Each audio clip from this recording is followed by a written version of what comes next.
Hello, good day wherever you are in the world, and welcome to Twilspiration. This is where I give you some information that I hope may serve you in your life so that your life may be more positive. Today's topic is breathing. Now, I know you're sat there or stood there or looking at me and going, what are you talking about? Breathing. Breathing is the most natural thing in the entire world. So what could you possibly tell me about breathing? Okay, so give me a moment to express what I mean.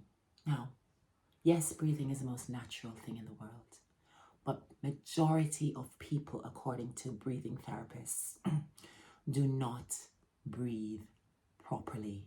They breathe enough to survive, but not enough to thrive. And what do I mean by that is our lungs under our chest expand from the top here all the way down to around this here, right under your rib cage.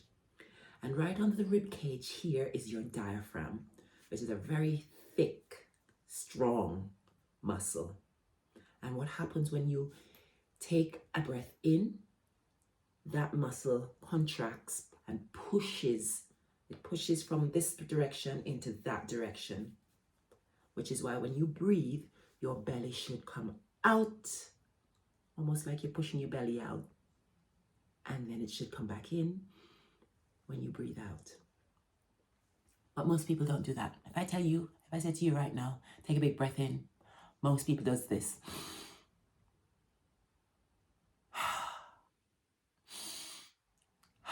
You see what I'm doing? The shoulders go up, and then when you breathe out, the shoulders drop down. That is not efficient or effective breathing. Yes, you're alive. However, you're not oxygenating all the organs and the glands inside of your body as efficiently as possible. Okay, so eventually they're being starved of oxygen, starved of their life force. Oxygen is the energetic life force that your body needs to thrive. And if it's basically being stolen away by not breathing properly, then you're not going to be the best version of yourself. So breathing is super uber important. But not just is breathing important, but proper breathing is most important. So most people, like I've been saying, use the very smallest capacity of their lungs. So your lung expands from here to down here, but people use maybe this bit here, from up to here. And so when they breathe to get oxygen to the entire body, that's not going to be enough, is it? Which is why people get wound up a lot. They get anxious a lot because there's not enough to feed the body. So we're going to be practicing some breathing exercises in order to get the oxygen all the way through to the tips of your toes, into the core of your being, into the core of your brain, and making sure everything is getting the oxygen that it needs, right down to the tips of your fingers. When you start doing breathing properly, you start feeling little tingles in your fingers because you can feel the energy returning to where it needs to be. You start feeling a little bit buzzy inside of yourself, which is a good thing. It's just basically waking you up to yourself. Okay, so there are different kinds of breathing that you can do, but we are going to focus on the most basic, which is just filling the lungs with air and releasing it. Filling your lungs with air and releasing it. Okay, so first you need to be in perfect posture. Doing this and trying to fill your lungs up from this is impossible because you've collapsed on most of the lungs. You basically shut the rib cage down on top of your lungs, so you can't really expand the lungs as much as you need to. So posture. So when I say posture, you're sitting on those bony bits under your bum. Yep. And your shoulders are back and they drop down. They're not up here. They drop down and relax. Okay? Your head is not protruding forward like this, but it's right on the center of your shoulders. Okay? You're almost like sticking your chest out just a little bit. Not overly doing it either, just a little bit. So the shoulders are back. Squeeze the shoulder blades just gently, so you feel that you're participating by keeping the shoulders open. It's almost like you're opening your heart, okay?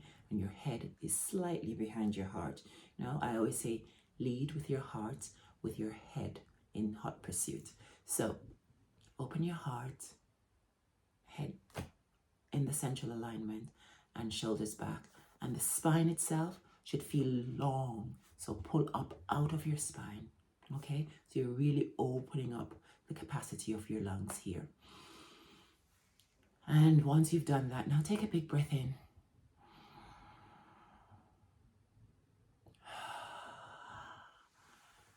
And what you're looking for is your belly to be expanding. So put your hands on your tummy here, just to make sure you're doing it right. And take a big breath in and out. And I hope you can see what my hands are doing here. Okay? I'll sit back a little bit so you can see a bit better. Okay?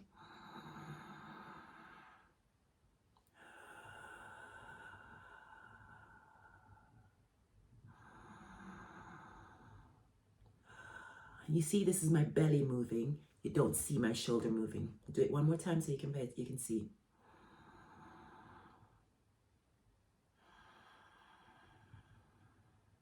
See that?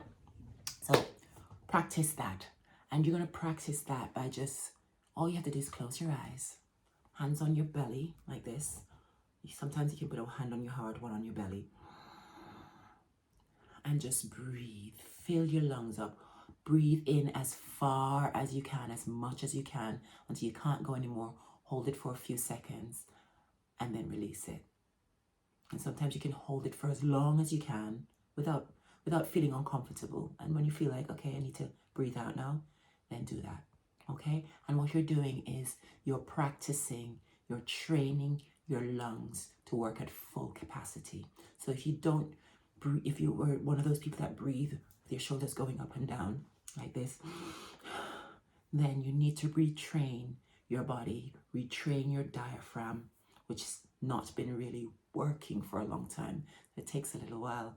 I remember when in my chiropractic practice, I would sit there just about to adjust somebody's neck, and I'd ask them to take a breath in, and I could tell whether they're breathing into their shoulders or they're breathing into their abdomen. And it makes a huge difference on how your body heals and restores itself. So it's important that you practice this breathing so that you can really oxygenate your brain, really oxygenate your body, and bring your body back to full life. You know, you feel the energy buzzing. If you do that for 5 minutes, after a while you start feeling your fingertips and your toes tingling, and your mind just starts almost feeling like so much clarity comes to you. Okay, so practice it. Practice breathing. Remember the posture, the torso needs to be long and in alignment so that your brain and your body can communicate and take this energy back. Sorry, this energy. Sorry, just playing my book here. To take this energy into the body, and so it can radiate, because remember, your body is only 0.00001% of who you are, and your energy is the massive bit. It's the 99.9999% of who you are. So you want your energy to reach its full capacity, and you do that by breathing. And obviously there are other things that are involved, such as your thoughts, and really activating the heart chakra and all of that. But we're going to focus on breathing, because once that is clear, then the rest of the stuff almost comes pretty naturally. Okay, so practice breathing, super important. I think that's it. Let me just make sure. Yes, so there are different types of breathing, but like I said, we only practice on the basic one today, which I think is all you need to know. There are other types of breathing, such as alternating nose breathing, And also there's another one called buteyko. There are various others out there, but you only need to know this one. Make sure you're using the full capacity of your lungs, so that there comes a time when you can test yourself. How long can I hold my breath? And you can hold your breath for at least a minute, because that's what you should be. But because we're not using the full capacity, it's difficult to say hold your breath and you go 10 seconds and you can't hold it anymore. Yeah, but people who are experienced in this and really use the capacity of their lungs can hold their breath up to 3 minutes. And who is it? Wim Hof is one of those masters of breathing, because he teaches a specific technique in order to really oxygenate all the organs, all the cells in the body, so you can hold your breath for as long as you need, because they're basically overdosed in oxygen, so they don't need to breathe as quickly as we do now. But that's a practice that you can take up if you want to, but you don't actually need to do that. But the better you learn to use the lung capacity, is the better it is for you in terms of thriving, not just merely staying alive, but thriving. So your body is full of energy and it's full of light, and it can do all the amazing things that it's designed to do because it has the energy to do so.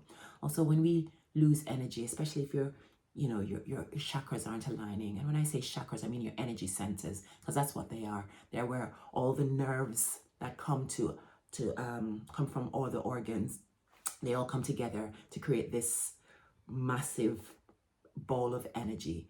And if you're fully oxygenated and fully energized, then this ball of energy is a chakra.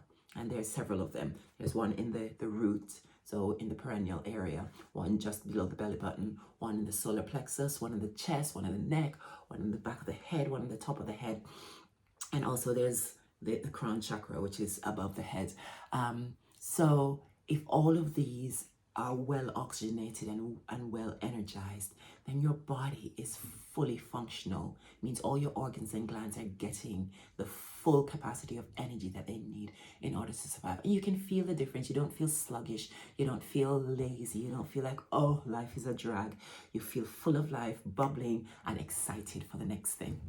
Okay? So practice. Practice, practice, practice. And again, if you have any questions, you need any help with anything, leave me a message and I will get through to you, and we can talk about it.